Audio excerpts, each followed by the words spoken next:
Bueno, yo creo que hay que agradecer de manera muy especial a la comisión organizadora de este evento. Y voy a explicar por qué. En primer lugar, contamos con un jurado de lujo, donde cada una de estas personalidades que tuvieron la responsabilidad de seleccionar estos temas son gente de una amplia trayectoria dentro de la gaita,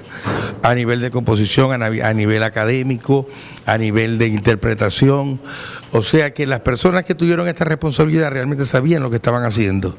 En segundo lugar, quiero felicitar al jurado calificador porque este año le han dado una apertura a lo que es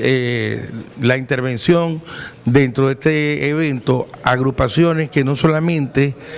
son agrupaciones que puedan tener trayectoria de 20, 30 o 40 años.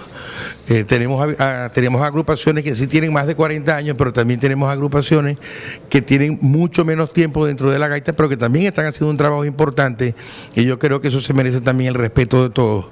Esta iniciativa del jurado calificador me parece que le da una motivación muy especial a las nuevas generaciones que están dentro de la gaita.